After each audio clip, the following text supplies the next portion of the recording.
अल्हम्दुलिल्लाहि रब्बिल आलमीन वस्सलातु वस्सलामु अला सय्यिदिल मुरसलीन अम्मा बअदु फ़अऊज़ु बिल्लाहि मिनश शैतानिर रजीम बिस्मिल्लाहिर रहमानिर रहीम। अल्लाह पाक के आखिरी नबी जनाब रहमत आलम नूर मुजस्सम शाह आदम व बनी आदम सल्लल्लाहु अलैहि वसल्लम पर दुरूद व सलाम पढ़ने के बेशुमार फ़ज़ाइल व बरक़ात हैं, लेकिन ना पढ़ने की बेशुमार वईदें भी हैं। चुनांचे फरमाने मुस्तफ़ा सल्लल्लाहु अलैहि वसल्लम है कि जो शख्स मुझ पर दुरूद पाक पढ़ना भूल गया वो जन्नत का रास्ता भूल गया। सल्लु अलल हबीब सल्लल्लाहु तआला अला मुहम्मद व अला आलिहि व सहबिहि व बारिक वसल्लम। आज मैं आपको इंशाअल्लाहुल करीम एक ऐसे अज़दहे के मुतालिक बयान करूंगा कि जो फसीहो बलीग कलाम करता है और वो अज़दहा जो है मुतवक्किल अज़दहे के नाम से मशहूर हुआ।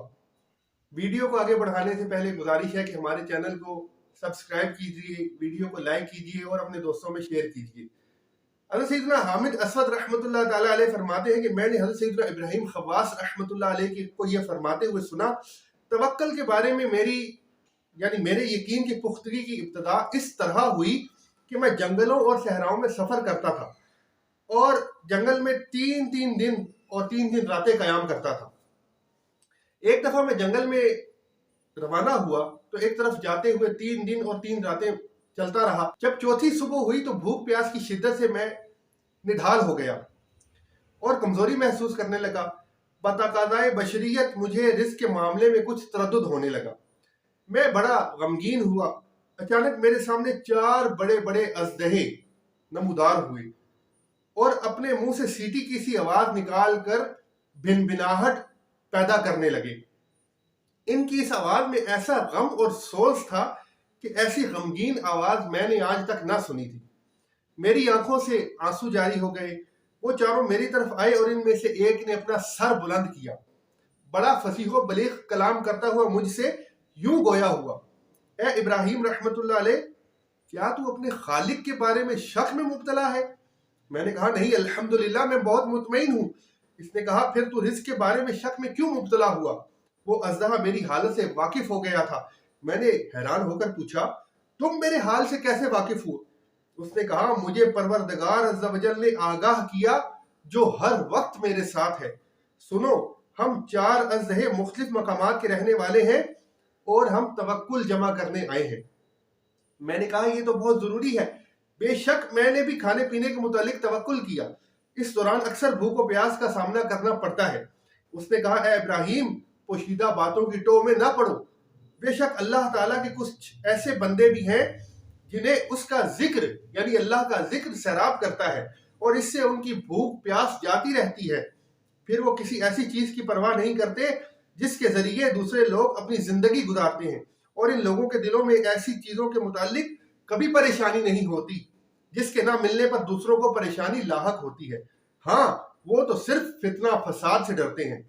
इस अज़दहे का ऐसा फसीह व बलीग कलाम सुनकर मैंने कहा, सुब्हान अल्लाह, ये अज़दहा कितना प्यारा कलाम करता है और मैं इसकी बात को कितनी अच्छी तरह समझ रहा हूं।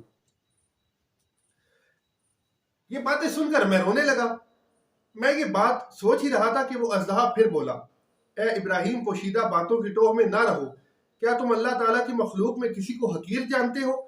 बेशक मुझे कुव्वत गोयाई इसी पाक परवरदिगार ने अता की है जिसने तुम्हारे बाप आदम अलैहिस्सलाम को मिट्टी से पैदा किया। मेरे बोलने से ताज्जुब में क्यों हो? हालांकि ज्यादा ताज्जुब की बात तो ये है कि हम एक ऐसी वादी से तेरे पास आए हैं जो यहाँ से 1 माह की मुसाफत के दूर है। हमें हमारे परवरदिगार ने यहाँ भेजा है। ये सुनकर मैं बहुत हैरान हुआ और इससे पूछा, क्या वजह है कि इन 4 अज़दहों में से सिर्फ तुम ही कलाम कर रहे हो और बाकी सब खामोश है?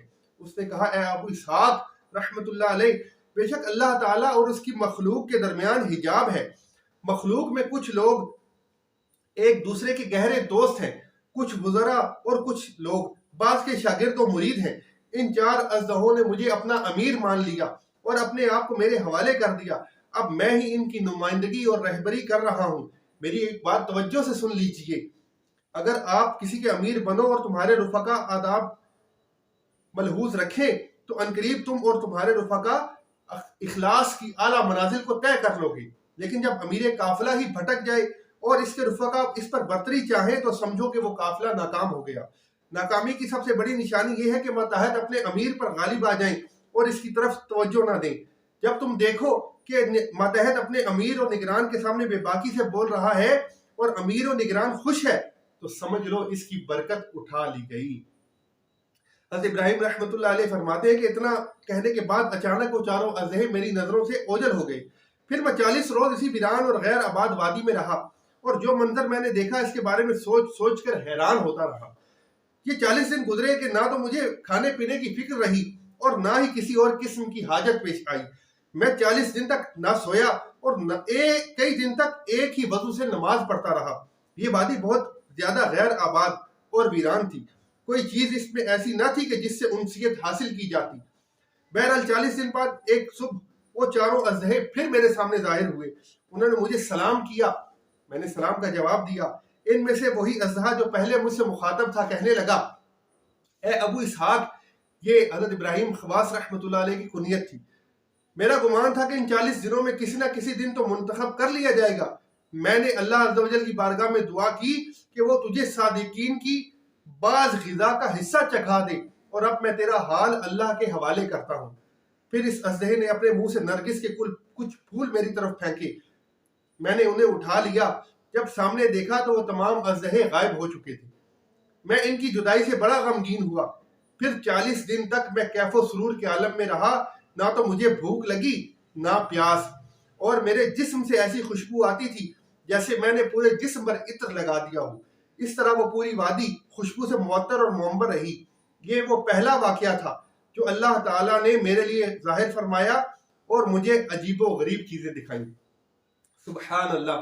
آپ نے غور کیا کہ جو اللہ کے بندے ہوتے ہیں اللہ تعالیٰ انہیں کیسے کیسے اپنی قدرت کے واقعات کرشمات دکھاتا ہے۔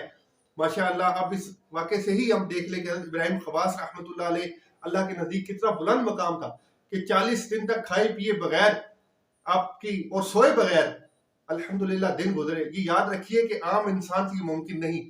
جس پہ اللہ تعالیٰ کرم فرماتا ہے، جس کو اولیاء کرام میں شامل فرماتا ہے، ان کو اللہ تعالیٰ طاقت عطا فرماتا ہے، اور یہ طاقت جو ہے وہ عام بننے میں نہیں۔